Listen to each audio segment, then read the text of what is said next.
hello, and welcome back to the channel. Welcome back to the Cup Chasers podcast. Thanks for being here. Thanks for listening. It's been a wonderful weekend in the Premier League. For most, I should say, not for all. But we're definitely grateful to be here, grateful for some of these amazing games. The Arsenal have drawn at home 2-2 to Fulham in soul-crushing, heartbreaking fashion. I have so looked forward to hear your take on this. I want to hear this too, man, because they started rough and then it went like that, and then I don't know. I'm listening. I'm all ears. Three goals in this calendar year. You want a stat? I got it. We'll start it off with a nice stat I heard on AFTV today. From 1992 to 2023, Arsenal gave up 2 first-minute goals. How many have we given up in 2023? 2 already, right? 3. Seriously? We gave up a first-minute goal to Bournemouth, and we gave up a first-minute goal to Southampton. 2023. Okay, that makes sense. Yeah. I was thinking of this actual season. This calendar year. Yeah. We've given up a first-minute goal to Bournemouth at home and to Southampton, and now to Fulham at home. We didn't do that many in 31 years previous, and we've done it 3 times in 1 calendar year. Okay, number 1, mentality. That's the first mentality. Because what in the world? How are you not switched on from the off? How are you not switched on kickoff? It's 57 seconds into the game. Fulham have not touched the ball. 0. They have had no touches. Nada. None. And this is where we'll start off because the formation is directly at fault. Directly. So Ben White has slid all the way to the right and played the ball up to Bukayo Saka. Thomas Partey is not even looking at the play. He's inverting. He's going into his midfield spot where he's supposed to be. In our normal formation, Saka has a man to skip Ben White. And so without even thinking, he just hits it past Ben White because normally there's a guy there. But this time it's Pereira and not one of our defenders. And then Pereira hits the shot. He's missed. Ramsdale was nowhere to be found with it. And then Ramsdale, who's in absolute no man's land, like a fish, legitimately looked like a fish out of water. It was embarrassing. He did. And as Turkish from AFTV said, he was all over the gaff. And it was I laughed, but I cried a little bit because I could not believe that this went in, and I was so mad. Just starting out, and then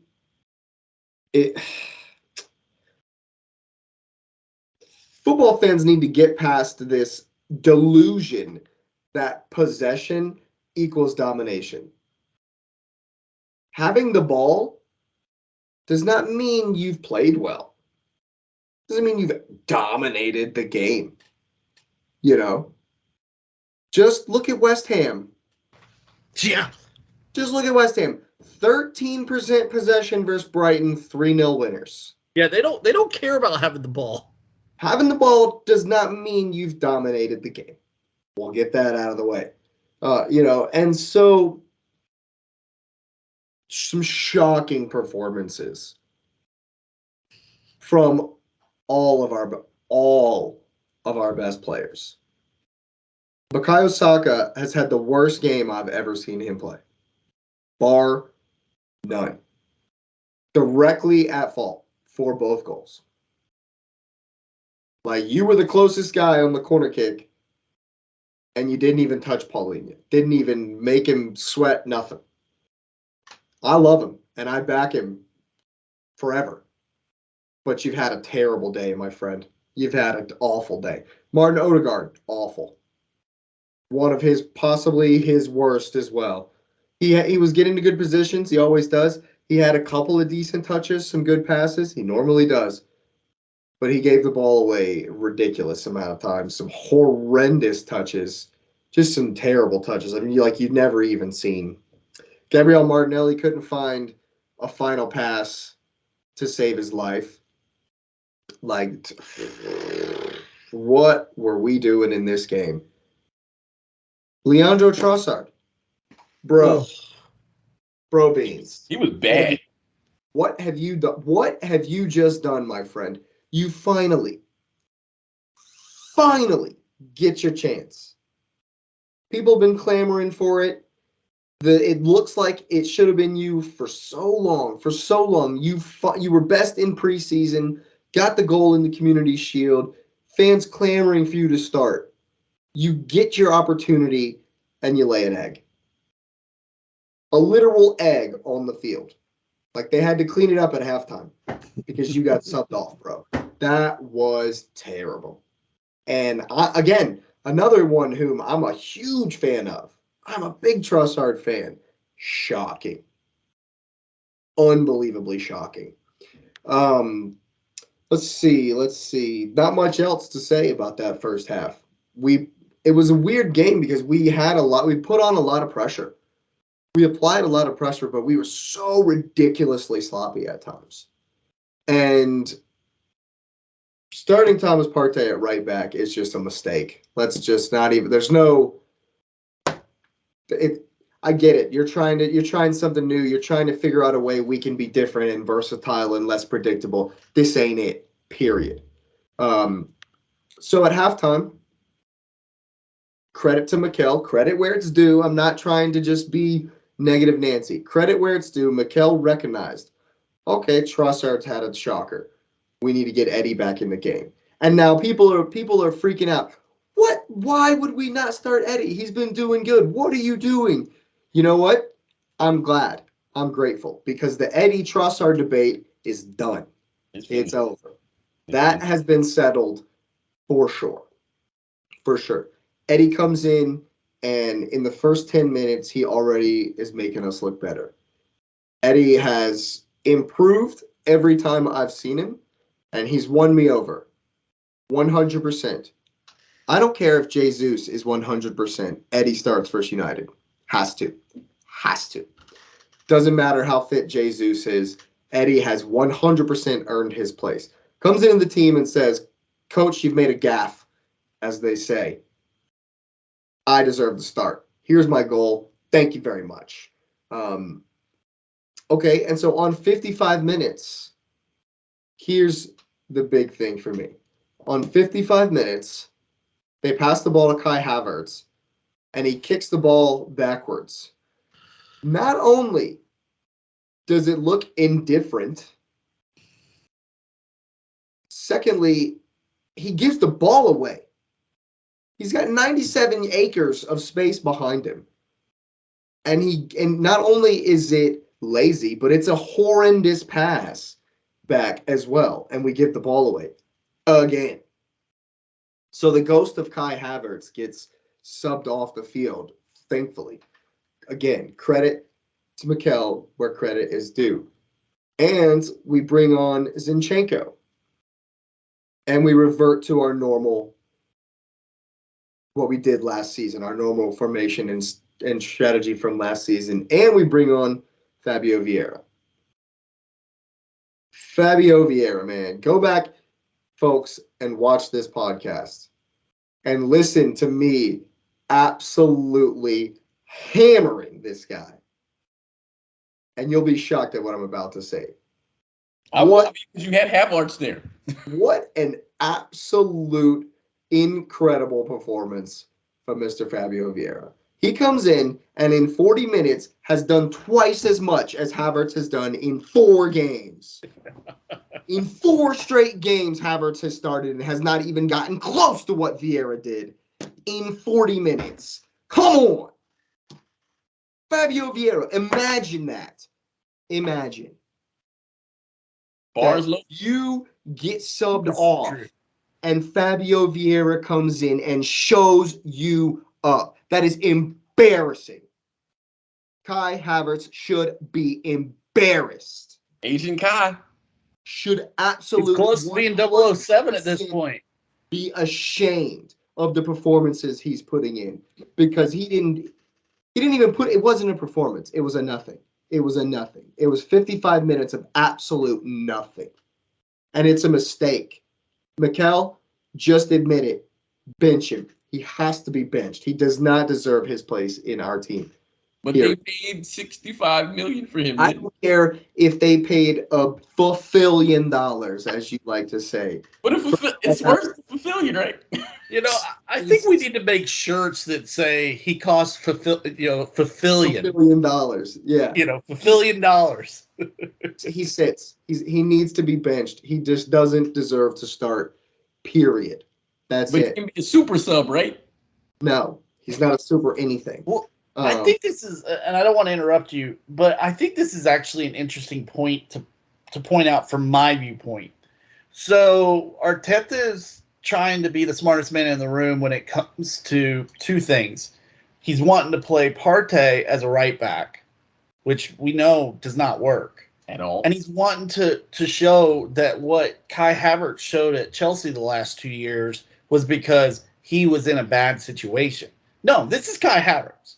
You know, he was given every chance in the world to produce at Chelsea, and he didn't. You know, European nights, I'll give him credit. He showed up for those, but in the league, he wasted so many chances, and it's interesting, you know, to talk about mentality and whatnot. Why is Arteta just trying to? It's almost like he's trying to out-Pep Pep, and that's not how you go about winning. Pep is in his head. But Pep is not even trying to be in his head. That's Arteta's fault, man. No, you're right. You're right. It's exactly, we beat ourselves last season. It's exactly what we're still doing. The same exact thing. And I'm getting to it. I'm getting to the major point of this game, because everything that I've said so far means nothing comparatively, right? So yes, Fabio Vieira has a fantastic game. And I want to make a caveat, because I don't want to be labeled as someone who's just hating. You know, Vieira had a much better game than Havertz, yes. Vieira benefited dramatically from the change in formation. Dramatically. Now, will Kai Havertz work when he's the Xhaka role in that formation? Personally, no. I don't personally think he will. Arteta seems to. But you absolutely have to be ruthless, and Rice or Partey sits. Do not do this business where you try to get all three of them in the team, because they do not all three fit in our team. Simple. Well, here's the thing. Declan Rice is twice the player Kai Havertz is. Of course. So why not just let him play the 8? Right. Well, here's the thing, though. Arteta has now played him in, 3 or 4 different positions, and each position he's failed miserably. There's a reason for that. And I was a huge Kai Havertz fan when he was at Chelsea, but at some point you got to come to the realization he is what he is. You know, you can go back and watch his, I think it was Leverkusen is where he was at, and you can watch those videos and you're like, oh my gosh, this guy could be world class, because you watch those videos and you're like, okay, this guy can dribble, this guy can take shots, he can do this, he can do that. Other than the Champions League goal, there are very few moments in a Chelsea shirt that it was like, oh man, I'm so glad that we have Kai Havertz up front. And that's another point. That's another great point. That means that to show that I'm not just hating on Havertz either. Go back. This podcast, we're coming up on a year anniversary on this podcast. Go back throughout all of last season and listen to me absolutely ripping Kai a new one over and over and over and over and over again. He was a ghost for Tommy Tuchel. He was a ghost for Graham Potter. He was a ghost for Frank Lampard. He's a ghost for Mikel Arteta. He hasn't changed. We knew what he was. Do you think it's expectations? Because I think a lot of times that's it. Yeah. Because you buy a guy and the expectations are there, and then I mean, what's worse is that you got to think. I mean, no one had the expectations of him because the year that Chelsea won the Champions League. I mean, I don't think there were like heavy They were expectations of average him for there. them. Yeah, no. So it was easy to perform there. But then once you win the Champions League, now people are like, well, this guy, like you said, Patrick, is he has the potential to be world class. And then you stick a 65 million, I think it was whatever his price was, you stick that on him to go to the team that finished second, that looked like it was at many points of the season was the best team in the league. So there's like super high expectations for him to be something. And so I think, you're probably going to get to the Arteta thing, so I won't go into it yet. But I think this is where it is an issue where you said it a couple of times. Patrick, you said it. It's the mentality, but it's more than the mentality. I think that they are looking, and Jake, you said it, they are looking at the end of the season instead of game by game. And that's their biggest issue because they're trying to say, well, we're going to win this, but you need to win the game right here. Win this game. And then if you win games in a row, then you can look backwards and then you can have an expectation. But until then, until you perform in this one, why should you play at all? I agree 100%. You're right. It is expectation. Arsenal fans know that Havertz was brought in to move the needle. And we can only go one better to champions. And we're worse with him in the team. We were worse with Havertz in the team. And we're not getting the best out of Thomas Partey. And so I think when we reverted to what we normally do, everybody knew where to be. Everybody knew what to do. We looked really comfortable. And even Fabio Vieira slotted in and looked really comfortable and puts in an absolute disgusting cross. If that's KDB, we're all freaking out. If that's Trent Alexander-Arnold, everybody's going, "Aah!" Incredible from Fabio Vieira. And wins the penalty. Urgency, drive. He wanted the ball. He was pushing it forward. Everything we want Kai Havertz to do. Bro, take a look. That's what we want. Why can't you do that? So I mean, what would be your midfield? Because would you sit Partey, or are you playing No. Partey and Rice together with Odegaard? Bro, Havertz gets left at home if it's for I'm me. just talking about for the team now. At this It's point, Partey Odegaard. It's Partey Rice Odegaard. Everyone and their grandmother can see that. well, clearly somebody can't see it. And if we get Partey, Rice, Odegaard in the center against Manchester United, and he drops Eddie and Ketia, I will be furious. To start Havertz in the 9, I will be furious because that is unfair. It's completely unjustified, and we will be toothless as we could be if he's up top for us. But having said all of that, that's not even the worst part of this game. No, it's not because we didn't get to it yet. Not even the worst part of this Not game. even. Literally, as soon as we go up, the intensity vanishes. It doesn't drop. It plummets off a cliff. It absolutely vanishes. And this is the most disgusting problem that I've ever seen with this team. Ever.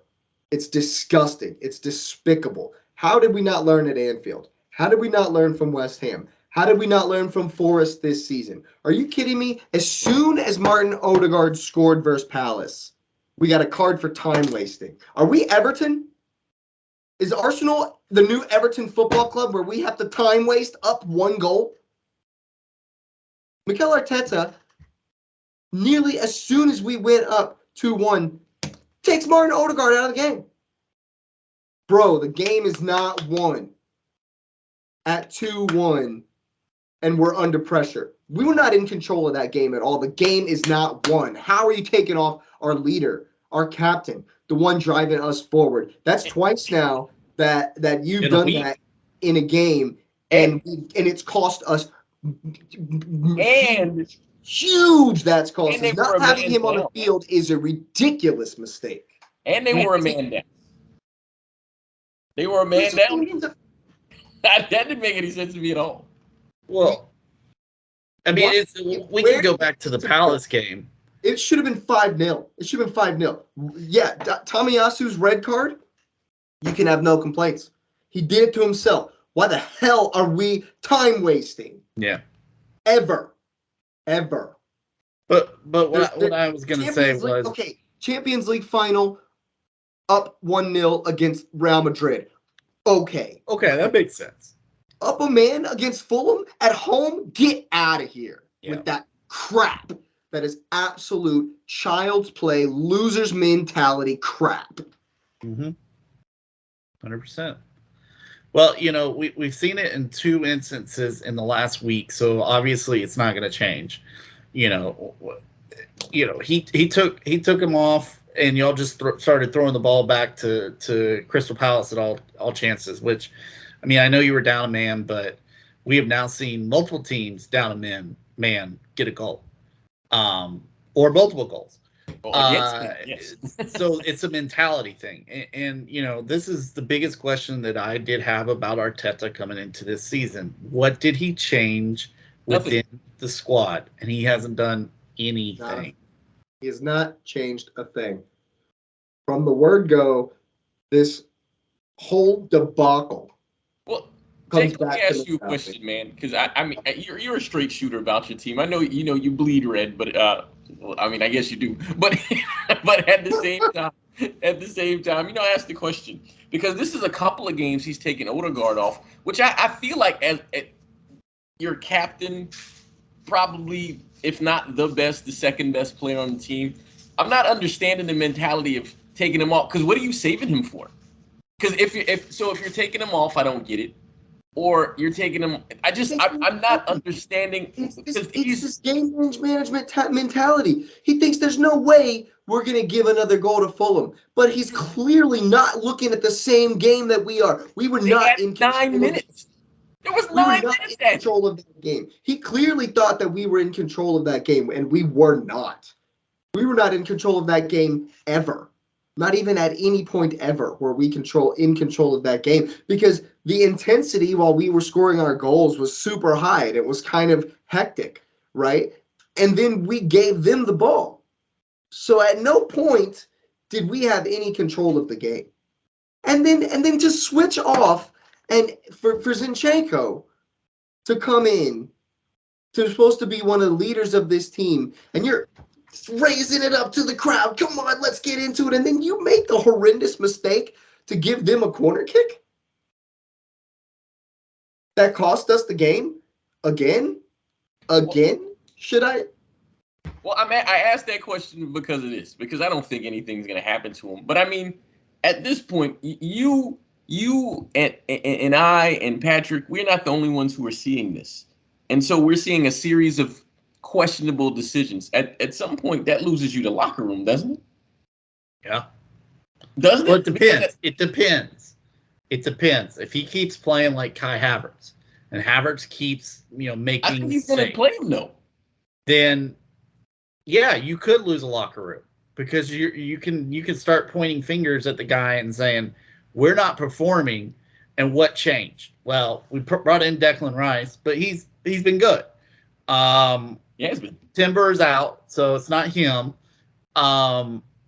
What's the main contributor? Kai Havertz. So, if he keeps playing it, yeah, he will lose the locker room. But then I know, I mean, because, I talked about this with Grealish and when Pep kept playing him. I mean, Grealish finally came good, so, I mean, I guess there's the difference in that. But we all felt like, and I know I said it, like, we feel like ownership has something to do with that, too. Yeah. So do you think the owners are pushing him to make sure this guy plays? Because he's not good. And the thing about it, Jake, I don't really harken on it, but I know we, my eyes and your eyes and all of our eyes got to see Kai Havertz in real life, and we're like, no, this is not real. This is not a serious thing. And then we was like, oh, this is this is really who he is. Look, man, look, yo, scoring goals against the MLS All Stars, bro. Come on, dude. Like Yeah. I could score against the MLS All Stars. Let's be real. Like Kai is not. That didn't faze me at all. That game meant nothing to me. I was great. I was so happy to get to see the Arsenal. That was awesome. I enjoyed being with the fans. I enjoyed meeting Cecil from AFTV, all that. That was an absolute blasty blast. The game, whatever, dude. So anything that Havertz did in that game meant absolutely less than nothing. And that's about what his performances have been worth in these 4 games. Absolutely less than nothing. Because the people out here telling me, oh, he's got all these duels won. And I heard a stat today, he's gotten into the box more times than anybody did all of last year. Bro, you want to talk about getting into the box. Even the commentator couldn't believe he didn't gamble. The same words that I said in my head, I was like, how is Kai not gambling on that for the tap in?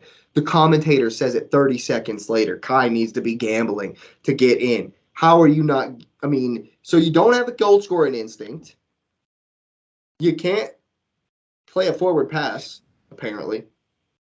You're lazy, Well, and apparently you can win duels. well, Jake, an interesting What is thing. that doing for us? I'm looking at his rating 7 out of 10, and Kai is 7 out of 10 all season. I mean, I didn't see any 7 out of 10s. From who? There's several sites. I'm just poking around, and he's 7 out of 10s, man. Well, Chris. That is. I was going to point this out. So I went back and looked at his stats when he was at Chelsea. He played 139 games. He had 32 goals, 21 as a center forward, and 10 as an attacking midfielder. 15 assists. That's in 3 seasons. And he led the line 2 of those seasons because him and Timo were kind of playing back and forth during the Champions League run. But hey, I look too, and now this might be who he is because at Bayern Leverkusen, he had 150 games and scored 46 goals. So but he had 31 assists too. But he kind of is the same guy. So hey, yeah, Jake, you only need 100 more games, and he'll figure it out. That's another thing. That's another thing that I want to point out. Give him time. Give him time. Everybody, oh, he's not going to hit right at the beginning. Give him time. Give him time. 1, Declan Rice has not needed any time. And 2, what time do you think we have? Any Arsenal fan out there who thinks that we should give Kai Havertz time because we have some sort of time to give, yo, I'll say it again. Go ahead and take a look at your fixture list. Look who Man City's playing every week and tell me when they're going to drop points. We don't have time. There is no time with the death robots in Manchester. You don't get time to drop points. There is no time for subpar performances. We need to smash everyone. Every week, every second of every day in this league, your mindset needs to be we have to smash everyone, because if you don't, you will lose. Period. You cannot beat Pep Guardiola without the mindset of we are going to eat everyone for dinner. We are going to have everyone for lunch today. If you're not going into the game saying we're going to win 4-0 every game, you will not win the league. Period. And you cannot look back at the last 10 years and tell me that I'm wrong at any point. I still think, I think it was a couple weeks ago, I said, the reason Arsenal was able to match the Alex Ferguson monster that was going on in Manchester with United was Arsene Wenger came in and said, I'm going to play my way. And I think Arteta has to find his way. And his way, like you mentioned it earlier, you said they played something different. And as soon as they went back to the way they played last year, they were fine. So for me, I'm being honest, in the simplest answer, just play like you did last year. And then when people adjust to that, then you make an adjustment. But that's just my He opinion. wants to I'm be not. like Pep. He wants to tinker. He wants He's to just Why be tinker? It worked. like It worked. Pep. Arsenal was the best team in the league for 3/4 of the season last year, and even Look, when they were like struggling, they still were better than who they were playing. Why not yeah. just play like you did last year? He's just overthinking. He's just overthinking it. And at the end of the day, I pray to the gods of football that Mikel Arteta is smiling down upon all of us, just as smug as he could be, as Kai Havertz bags a hat trick at the Etihad. I am praying At the where? at the empty head. Yeah, Where? exactly. Hey, Against what defense? look, I'm praying. Look, that's what I'm saying. That's you're hearing me correctly. I'm You can praying do it against United. to the gods of Manchester. football He won't that even do it Arteta's against United. smug smile is just looking out on all of us from on high, from the throne. I really hope that we're all wrong, If he but bags the hat trick at the Etihad, that means we scored 8. probably We've scored 8 if he has a hat trick. I will give you that. But I'm just saying, I hope I'm wrong, and I hope that there's a lot of change for the United game going forward. I hope that They're Arteta better has than them, man. realized. I hope he tinkers in realized. that, we'll talk about that later, but if he tinkers in that one and screws that one, I mean, I think some people would be quite furious with him because they're better than United, like head and shoulders better than them. Yeah. Yeah, we Well, should. I was gonna say We'll get to that on Thursday. he might get a slap in the face this weekend when Man City plays Fulham at the Etihad, because oh gosh, they went 3-0 on them. Yeah, we got problems, y'all. We got to fix this ASAP. And I'm not saying that he doesn't see it. I'm not saying that, but it seems to be a continuous thing of he's trying to be the smartest man in the room. He's trying to do it his way, but also copy Pep, which interesting that the people across town, Pasta Coglu. Yes, Pasta. I love that Pasta guy. Coglu. I like him. I unfortunately like him too. I like him. But that's the. But I like him. Yeah. But my point being is somebody asked him what you sent it to us, Lewis. Like, what's your secret? He's like, I'm just trying to be like Pep, mate. Which obviously he's not. He's not. But he's just kind of playing that off, just to kind of show like he knows who's the guy who everybody's chasing. He's got to be different. And what Wenger would do. Yeah. Well, I mean, it's sort of like the football analogy that I did the other night. Nick Saban and Alabama were Death Star. Nobody was beating them because everybody was trying to play like Alabama. It took Clemson beating Alabama at a different type of game, speed, spreading them out on the field, taking away their advantage in terms of their size. But Arteta wants y'all to play the same exact way as City, because that's all he knows. I mean, I know he learned from Wenger too, but it's pretty much all he knows is Pep. I would call Arson. I'm calling him. Yeah, I'd call him. He'd find a way. Get Arson in on the bench. I'm totally down. Get him in as the fitness coach or something. We need to see him struggling with the code again. Yeah, and we'll needs a coat. If he can have a coat where he can't zip it up, get it back. We'll get it back from him. Hey, Jose's not here to torment him. So for it. Let's bring Wenger back to the sideline. But like I say, I hope Arteta figures it out, and I hope moving forward we can improve dramatically, because we definitely need it. Yeah, they'll be interested to see how y'all grow. Yeah, absolutely. There you have it. It's definitely been a wonderful week 3 in the Premier League. We're excited about the continuing action. We do have the Champions League draw coming up. We will be tuned in. And you never know, there might be something a little extra here on the Cup Chasers that day as well. So stay tuned. Like the video. Go ahead and subscribe to the channel as well. We're on our way to 100 subscribers. So go ahead and get that number up and get that bell on for all of the new videos. Thanks for being here. Thanks for listening, and have a great night.